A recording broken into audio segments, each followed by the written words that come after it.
Alright, I am back with another video, and today we're going to be doing another Deity build. Sorry it took so long to get back to this series, but I've been a bit busy with all the charity stuff that was happening in August, and finally getting back into work in September, and I also had, my little bit of time off and all that, because of home stuff, and then, I just wasn't really able to get back into it very quickly. But now, we're finally here, and we're getting close to the end, because today we're doing Waukeen, the final Deity build before we tackle for Dead 3 in an upcoming livestream, which if this video goes up on the Saturday, as I think it will, we might be doing that tomorrow, so be sure to stick around for that.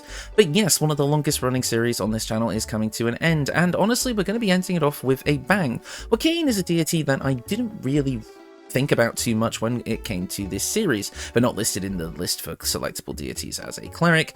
They're not really prominently featured in Baldur's Gate 3 either, only having one real bit of representation, that being the name Waukeen's Rest, which is a village in the early game. But apparently they had a very big presence in Baldur's Gate 2, and honestly, reading up on Waukeen's wiki page on the Forgotten Realms wiki, this character's kind of a badass. They're a lesser deity of all things related to trade and commerce, both good and bad. So everything from, peddlers and beggars on the lowest rungs of the kind of mercantile trade, all the way to the mid-ranks where you kind of got your shop owners and all that, then all the way up to the top where you've got your corporate executives, your bank managers, everything like that, and then even on the complete other side of the coin where you've got black market deals and illicit good trading. Waukeen covers it all. If you're trading or, changing hands of coin in any shape or form, you probably got Waukeen to thank for it in some way. So that means, and Waukeen herself always was the one to kind of negotiate among the gods, able to bargain deals and make good trade offerings even amongst the deities themselves. So they carry a lot of sway despite being a lesser deity. And not to mention it either, but when it comes to magic and combat, Waukeen's a total badass. One of the most interesting skill sets I've ever seen from a D&D character. That being goldmancy, I guess would be the way to call it. Basically, all of her magic is kind of done through coin. She's both a wizard and a cleric in terms of her actual magic set, but her main abilities are the ability to spew a bludgeoning wave of coins at anybody, and the coins don't disappear, they're permanent, so she could absolutely crash the economy if she wanted. So she's either going to bludgeon you to death with a spew of coins, or, just make you richer beyond your whole belief if you manage to survive. Or she's just going to melt those coins with her fire magic, making it so she's spraying molten lava at you in the form of melted coins, which is absolutely badass. As well as the fact that she also kind of gets the ability to, make coins float around her in some sort of protective helix, which damages anyone who comes close and protects her from things like melee attacks and projectiles. It's a very, very cool skill set that I'd love to see actually explored in D&D further. Imagine a homebrew class where, you used coins and gold to fuel all of your abilities, and, your spells and such. That would actually be really cool. I wonder if someone's homebrewed that. If not, I might have to try. Anyways, so yeah, Waukeen is actually a really, really interesting deity, and I'm glad I decided to give them the time of day. So what I'm thinking of for this character as being the chosen of Waukeen is someone who is very, very high in society. Basically the, let's say the 1% of the Forgotten Realms. This person is very, very wealthy before, or at least they were before being kidnapped by the Mind Flayer colony. And as such, they might be a very hoity-toity type, someone who does see themselves a bit above everyone else. So, of course, we are playing a High Elf today. A High Elf is going to give us Fey Ancestry, Dark Vision, and Elven Weapon Training, as well as a free High Elf cantrip, which of course I'm going to throw Friends in there. I was going to try and get it on this build some way, shape, or form anyway, because it is literally the perfect cantrip for, commerce and all that. So I decided to pick it up here. We've also got, well, yeah, there you go, there's our High Elf cantrip there.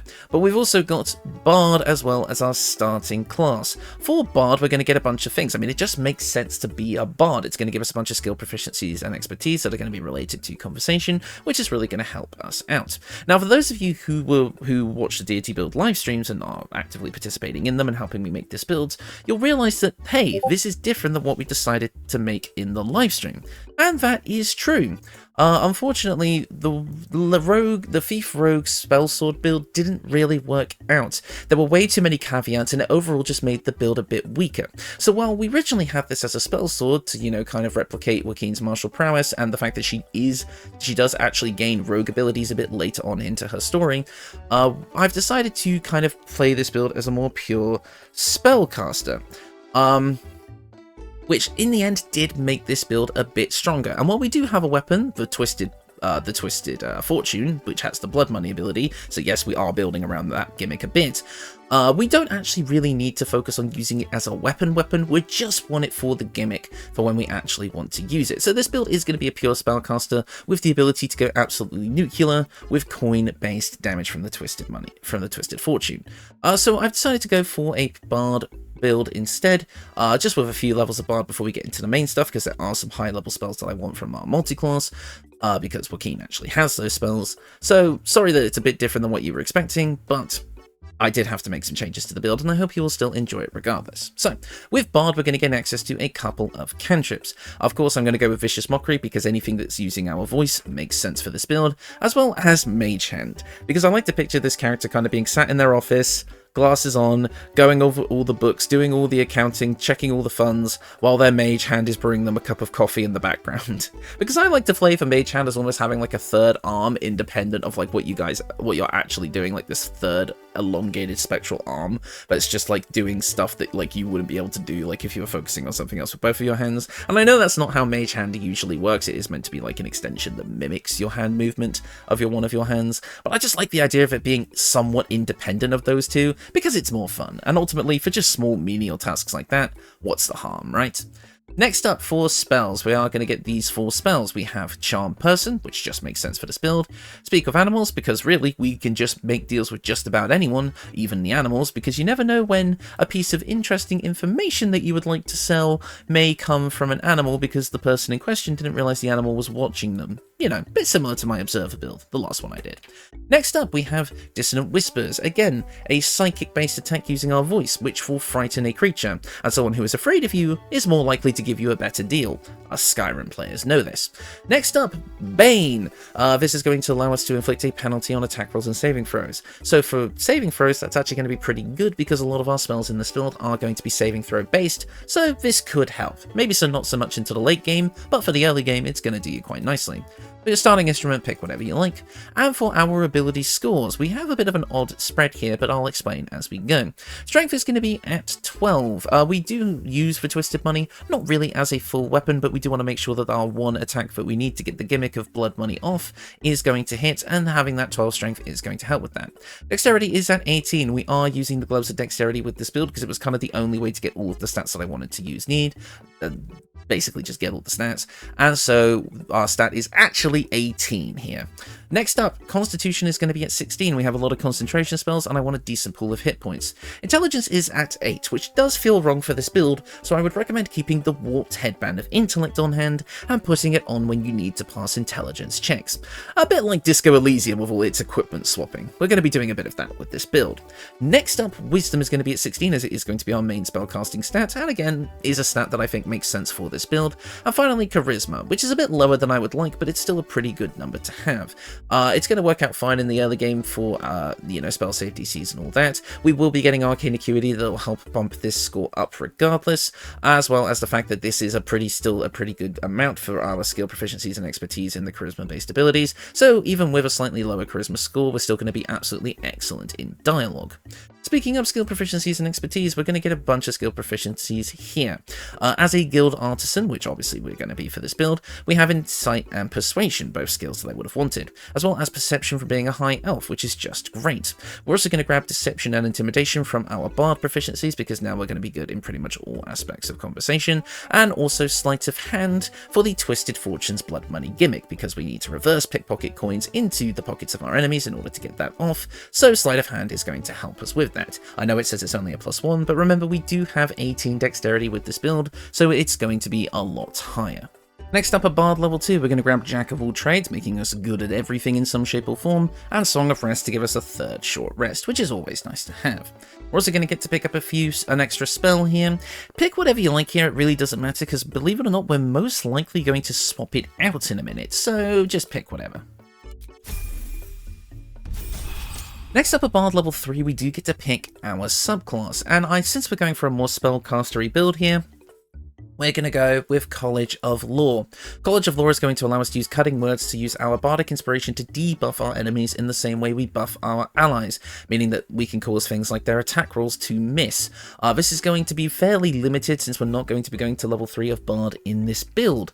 However, I do think when it counts, it really does count, and it's going to synergize quite nicely with another ability we're going to be getting later for just manipulating the battlefield in many different ways. So I quite like it here. It's using our voice to both harm and help whenever we want to with our bardic inspiration, which just feels right on point for a build like this. But the main reason we're going to be going to College of Law is for the expertise and skill proficiencies. We get to choose 2 expertise here. I'm going to recommend taking Persuasion and Sleight of Hand expertise. Persuasion is going to give us a big boost to our main skill when it comes to negotiation and deal making, so that just makes sense anyway. And Sleight of Hand is going to be great to have expertise on for lockpicking, but as well as, again, reverse pickpocketing money for the blood money special attack. We do get to choose 3 other skill proficiencies as well. I'll go with performance, since we are a bard at the end of the day, as well as investigation, and I would say stealth maybe could also be important. I would say stealth. Let's say we also do get to take another spell at this level, and we do have access to level 2 spells, and there's 2 that I want to grab. First things first is Heat Metal. Heat Metal is going to allow us to cause a metal weapon or armor to glow red hot and force the wearer to let go or receive disadvantage on attack rolls and ability checks. If the creature is only wearing metal armor, it always receives a disadvantage. And if the creature is still touching the metal, you can use a bonus action on subsequent turns to deal fire damage to the creature and force the creature to let go or receive disadvantage. Remember when I talked about molten coins earlier in the video? This is how we get it. Heat Metal is going to allow us to heat up those coins, or I guess just whatever the enemy is holding, and cause fire damage, forcing them to drop their weapon. Very, very fun control spell. Again, our lower charisma means that Constitution saving throw probably is going to go off more often rather than not, but again, once we start getting fire acuity, well, spoilers I guess for one of the items, once we start getting arcane acuity going, you're really going to feel this spell's effectiveness. We also do get to replace a spell at this level, and I'm going to say replace a lower level spell that you don't really care for and choose something else here. Now, there are a few options that could work for this build. There's obviously all the usual powerful options like blindness or whole person, but I want to go for Cloud of Daggers. Again, do you remember how I said that we had that move where she kind of creates a helix of coins? This is something a bit similar. We're going to kind of like manipulate metal in some shape or form with this build, and being able to create a cloud of metal daggers that is going to swarm around our enemies dealing slashing damage does feel like it makes sense for this build, at least thematically, but feel free to take something else if you so choose. And we are officially done with Bard. I need all of our levels to go into our multi-class here to get the things that I want for this build. And that is going to be Cleric. Cleric is going to give us a ton of stuff, specifically our subclass, which is the Light Domain Cleric. I mean, you guys probably all saw this coming. This is going, if all that glitters is gold and, you know, we're melting that gold, we need radiant and fire damage. And Light Cleric is the perfect one-stop shop for all of it. We're going to gain access to the Light Cantrip, as well as Burning Hands and Fairy Fire. And our unique subclass feature is going to be Warding Flare, allowing us to use our reaction to impose disadvantage on attacks against us, possibly causing their attacks to miss. Between this and Cutting Words, we're going to be very hard to hit. We do get to choose 3 cantrips at this level. I am going to choose these 3. We're going to go with Thaumaturgy to give us advantage on intimidation and performance checks. Again, just another way to negotiate. You may think this seems a bit useless when we already have friends, but friends on higher difficulties can cause enemies to become hostile to you once the spell ends, whereas Thaumaturgy doesn't, so there's always going to be a use for Thaumaturgy in some situations. Then we have Guidance, giving us a 1d4 bonus to ability checks, as you all know, pretty damn good for what we're going for here. And Produce Flame, as it's going to be a fire-based cantrip that we can use, which is going to synergize with some abilities and stuff such that we're going to get later. So having a fire-based regular attack is certainly something that we're going to want. Next up for our Deity. As I said, Waukeen is not selectable here, so feel free to just choose whatever. It really doesn't matter, whichever you think has the most interesting dialogue. I went with Timora because this is the goddess of fortune, so I mean it's close enough. We also do get some skill proficiencies from dipping into Cleric, which is going to give us access to religion and history proficiency, so we're going to take those. And finally, we do get to prepare some spells here. Guiding Bolt is going to give us a ranged radiant attack that makes it so the next attack roll against the target has advantage. 46 radiant damage is nothing to sneeze at. Sanctuary allows us to create a space where only negotiation can happen. You cannot attack enemies, and enemies cannot attack you. It's a really, really busted spell in this game, but it also just does make sense to kind of, you know, get rid of the violence so people can talk it out. Next up, the opposite of Bane, we're going to grab Bless, allowing us to buff our allies with a 1d4 to their attack rolls and saving throws. And finally, Command. Again, we're quite good at using our voice, so being able to command creatures to flee, move closer, freeze, drop to the ground, or drop their weapon is going to be pretty damn good for us. Next up, at Cleric level 2, we're going to get our Channel Divinity, which means we get Turn Undead, which is okay, as well as Radiance of the Dawn, a big radiant damage attack, dealing 2d10 plus 3 radiant damage, which in a massive area around us. Damage is damage, we're going to take it. Next up, we also do get to prepare an extra spell. Take whatever you like, it doesn't matter. At level 3 of Light Cleric, we're going to gain access to some more spells, particularly level 2. For our Light Domain spells, we're going to gain access to Flaming Sphere, a big molten ball of lava or melted gold, haha, that we can control, and as long as we maintain concentration, that does a little bit of fire damage on each of our turns, which is pretty nice. We also gain access to Scorching Ray, an amazing range damage attack for fire, for pyromancers, which we are, which deals 66 fire damage across 3 separate rays, which is really, really nice. For our prepared spells, we do get to pick level 2 spells at this point. I would recommend picking up Enhance Ability to give us an advantage on ability checks with a chosen ability. So whether that would be our charisma, so we could get advantage on all charisma checks, or dexterity, or wisdom, or intelligence, whatever. It's going to make us good at passing any check that we need to. We also can grab Calm Emotions here, which isn't the best spell really mechanically, but for this build it does make sense. It makes it so humanoids cannot be child frightened or become enraged, allowing for a proper environment for negotiation and deal making. But of course there are other powerful things you could go for here. Silence, Blindness, Aid, and Spiritual Weapon and Whole Person all make sense here, but I'm trying to play to the character. Next up, at Cleric level 4, we are getting access to another cantrip. It's up to you if you want to pick Resistance for a better chance to succeed your saving throws, or Sacred Flame for a bit of radiant damage. I'm going to go for a bit of radiant damage. We do get to pick another spell at this level, and I am actually going to pick up Spiritual Weapon, just because I do want a little bit more of DPS on the field. We're also going to be able to pick up another, our first feat or ability score improvement at this point. Yes, total level 7 for our first ability score improvement is a bit iffy, but I will say we will have an Arcane Acuity item at this point, so our lower spell save scores aren't really going to matter at the moment just yet. However, that doesn't mean I'm not going to take an ability score improvement and bump up our Wisdom to an 18, for just to give us better spell casting with all of our Cleric spells, as that is going to be our main spell casting kind of thing. Next up, at Cleric level 5, we're going to get Destroy Undead, which is more radiant damage just against undead, which is fine. We also get access to level 3 spells, and our level 3 light domain spells are going to be Daylight, which is kind of cool, works well in the Cazador fight, but also Fireball, the classic fire pyromancer spell. A big, massive ball of damage, pure fire, 8d6 fire damage. It's perfect, it's exactly what we want. Lob a big, molten, melted gold orb and just boom, everybody dies. You know Fireball, I don't need to explain it. But also at level 3 is where they're going to get the really fun stuff, namely Spirit Guardians. Remember that helix of coins that floats around Waukeen? Yeah, this is how we're getting it. Spirit Guardians is going to allow us to summon a kind of protective aura of radiant or necrotic damage that anyone who comes near is going to have their movement speed halved and get reduced and basically take damage from it. I can't get my words out today, I apologize. This is the morning after the finale of Heart of Avernus and I am tired. But I still wanted to get this out for you guys anyway. So Spirit Guardians, you all know it, it's one of the best cleric spells in the game, so we're absolutely picking it up here. Probably going to be our main concentration option for a lot of the build. So what else is there really to take? Well, in a similar vein to how we got Speak with Animals, let's get Speak with Dead. Again, we want to be able to have everything to our advantage, and you never know what the dead have to say when it comes to negotiating and deal making. Next up, at Cleric level 6, we're going to gain access to another Channel Divinity charge. We're also going to have 5th level spell slots at this point, and we're going to have improved Warding Flare. Now our Warding Flare ability extends to our allies as well, which is great. We're also going to be able to pick up another spell at this point, and it's entirely up to you what you want to pick here. Bestow Curse could actually be quite interesting. You can curse a creature with your touch, and the curse either bestows disadvantage on checks or saving throws or attacks. So making your enemy have disadvantage on saving throws would be great for some of the other spells that we have here. But it's a little bit niche and it is kind of hard to use, so there's other things you could pick up here. I would say maybe drop back down to the level 2 spell selection and maybe pick up something like Aid to give you and your whole party a bit of a buff to their HP.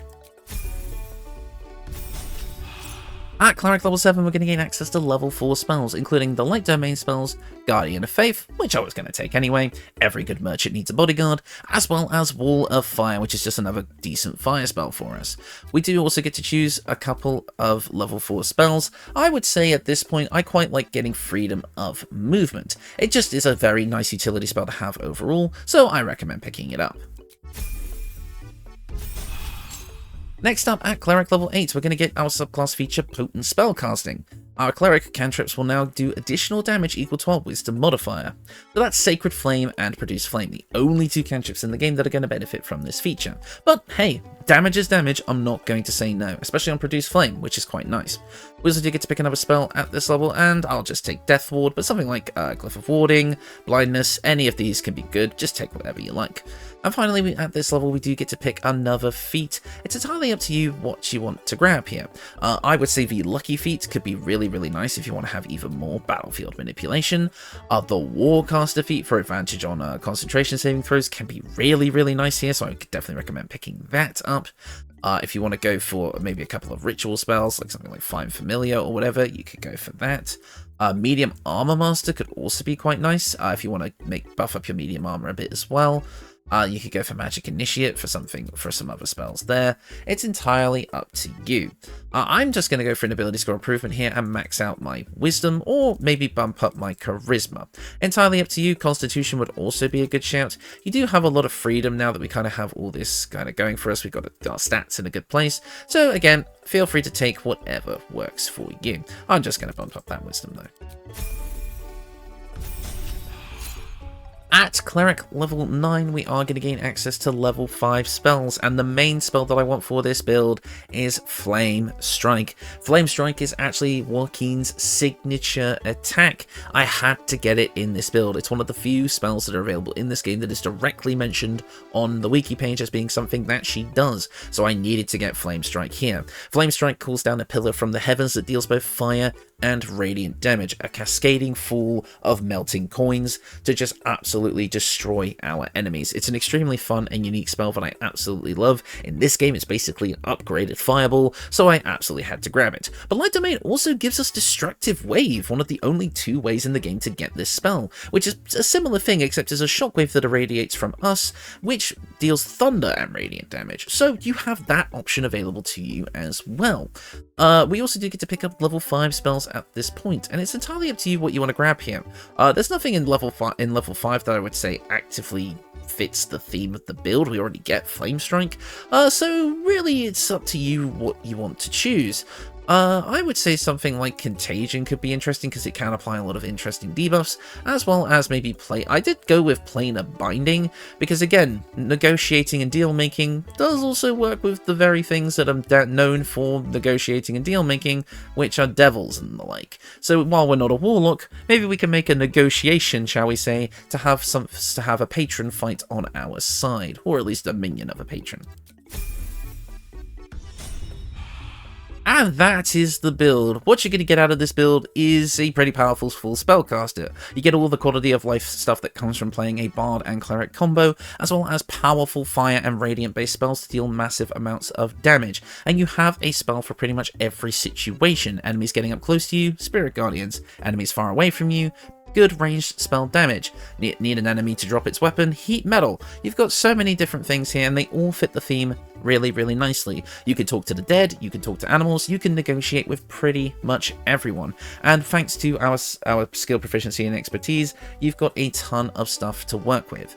I think overall, this build, for roleplay purposes, is probably going to be one of the best in the game, as well as the fact that you just get so much other stuff to work with. Bard Cleric is an extremely fun combo. Anyways, let's get into the equipment, and let's start off with the obvious one, Twist of Fortune. I've been calling it Twisted Fortune this whole video. Apologies. Twist of Fortune is going to allow you to just have it's a +1 weapon, and it has the Twist of Fortune. Whenever you roll 2 or less on this weapon's damage die, you re-roll it and take for new results. So you're always going to be dealing decent damage with this weapon. It has tenacity, so even when you miss, which if you're just attacking normally, with our strength score is probably going to happen, you still deal a bit of bludgeoning damage. But of course, the main thing this is here for is Blood Money. Blood Money is an attack that deals an additional 4 piercing damage per 300 gold that the target possesses. The gold is consumed upon the attack, but of course, with a build like this, you're going to be able to accumulate a lot of money throughout your playthrough, and then you can go up to a big boss, reverse pickpocket them with as much money as you can get, and then attack them with blood money to, well, make them go kaboom. And I mean, you've all seen the videos where you nuke someone so hard that the game crashes. Blood money is a pretty intense, powerful ability that just fits so well for this build, and it's the fact that it's a Morning Star, which is a cleric weapon anyway, and it's pure gold. It just fits the build way too well. Next up, you can just have any shield in the game. This is a basic early late game shield that gives you a +1 to stealth, which is going to help with that reverse pickpocketing, but any shield will work. Don't have a specific ranged weapon for this build, but of course any of the usuals will work. Gaunter Mail, the Dead Shot, Titan String Bow, maybe not so much that one, the Darkfire Short Bow, anything that fits your fancy, throw it in that slot. As for our hat, we have the Hat of Fire Acuity. Whenever you deal fire damage, you gain Arcane Acuity for 2 turns. Arcane Acuity boosts your weapon attack roll and spell save DC.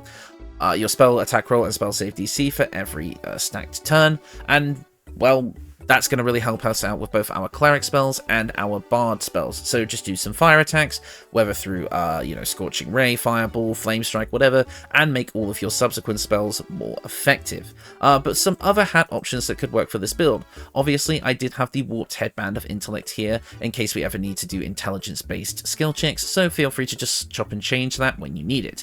And finally, Janeth's Hat, giving you advantage on Persuasion and Deception checks if you really need to pass one of them. So basically, in combat, you're going to be wearing the Hat of Fire Acuity, but outside of combat, you're going to want to be wearing one of these.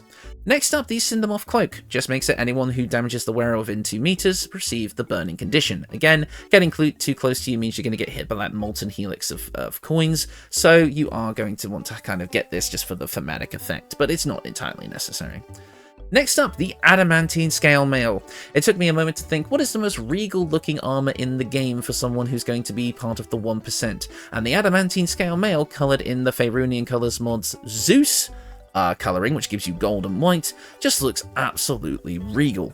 It's an early game armor, which is great. It reduces all incoming damage by 1, giving us a bit of tankiness, a base armor class of 16. Whenever a melee attack hits you, the attacker is sent reeling for 2 turns. Reeling reduces their chances to hit you by reducing their attack roll numbers, so it just works out nicely anyway. You do have disadvantage on stealth checks, however, so be careful with that. Enhanced ability can help counter that, or you can wear something like the Armour of Agility or the 1T Scale Mail if you decide you don't really want to wear this. But this is still a good early game armor, but you can just change it out if you like. But it also makes it so attacks can't land critical hits against you, which is going to be absolutely great for tanking certain hits. Next up, the Gloves of Dexterity, setting our Dexterity score to 18. We just need this here because it is going to patch up our low stats. And finally, the Boots of Striding. Whenever you cast a spell that requires concentration, you gain momentum for 1 turn. So if we cast Spirit Guardians, we can cover a bit more distance to get people within range. And while we are concentrating, we cannot be knocked prone or be moved against our will. Being knocked prone instantly ends concentration on a spell. So being prevented from being knocked prone is going to be really, really useful for us. You get these very early on in the game as well. Next up, for our accessories, for the necklace you have a couple of options. The early game option, and as well as one of the options I would mainly pick, is the Necklace of Elemental Augmentation. Whenever one of your cantrips deals acid, cold, fire, lightning or thunder damage, you add your spellcasting modifier to the damage dealt. This plus potent spellcasting is going to make Produce Flame a very, very strong cantrip, adding our wisdom modifier twice to the damage. So wearing this you're going to have an extremely powerful cantrip, and making Produce Flame very, very strong is always fun, so I highly recommend it. But if you feel like you don't care about Produce Flame as much, go for the Amulet of the Devout in the late game to give you a +2 bonus to your spell save DC, which is going to help both our Bard and Cleric spells, and you gain an additional use of Channel Divinity once per long rest, which is another Radiance of the Dawn, which is doing a hell of a lot of damage at this level, so I personally recommend that as well. Next up, we have 2 rings that are here just for roleplay and flavour. Feel free to swap them out for whatever you like. First up, the Ring of Truthfulness, giving you advantage on insight checks. Again, you have to know when the opponent, shall we call them, is lying in order to be able to know how to get the best deal out of them. And we also have the Ring of Geniality, which is going to give us a +1 to Persuasion and Deception. Again, swap these out for whatever you like. Things like the Ring of Arcane Synergy could also work. If you want to focus more on the weapon attack side of things, maybe you are using potions of Hill Giant Strength here and putting these strength points into intelligence. Who knows? That could be useful. Or maybe even the Ring of Elemental Infusion if you want to imbue the weapon with damage from your spells or cantrips, so giving it more fire damage. Those could work. These are from the original left-handed spellsword build, but I found that these rings just made more sense for the flavour. So yeah, that is the build, and overall, like I said, this one's a fun one. It's powerful in the terms of the damage it can deal, it's great for support, and it's brilliant at being the face of the party. It does a little bit of everything. The thing is though, again, I test all of my builds in a solo environment, and this one did do okay, but it is definitely a support build that is going to work best when put with a party. And when this build is put with a party, it just does everything well. I mean, if you've played a kind of like Shadowheart build that is mostly Cleric, then you pretty much know what you're going to get out of this, but it does just have that little bit of extra flavour and quality of life stuff, plus the extra bit of damage from Light Domain, which is just going to make this a little bit more fun to play. And again, the flavouring of using the molten coins and such like that just makes this so much more fun to play roleplay wise. Again, really thinking of looking into that Goldmancer bloody homebrew. I've got to see if that's a thing. But yeah, no, I'm quite happy with this build. Like I say, it's definitely on the kind of maybe slightly higher than average on the like kind of power scale for most of my builds when it comes to all aspects of play. So I'm quite happy with how it turned out. I like the design of the build visually, aesthetically. I like the kind of way it turned out mechanically. I just like it in general. Yes, it's not quite the original vision that we had, but overall I do still think it works out quite nicely. But like I said, there is a few different ways you can make this build. If you don't care so much about getting Flame Strike and going that high in Cleric, throw those Thief Rogue levels in there and make the left-handed spell sword if you want to. There's so many different ways you can go about it if you really, really want to try, so feel free to experiment. This is just a concept, tweak it to your liking. Right, I think I'm going to leave that here since I am a very, very tired boy after Heart of Avernus last night, which went absolutely amazingly, by the way. Thank you all for your support. I have got like a 12-hour VOD of part 1 and 2 to upload, so I'm going to try and get on that as soon as I can, so that the full thing will be available to you all. Right, that is going to do it for me. Thank you all so much for watching, and I will see you all next time.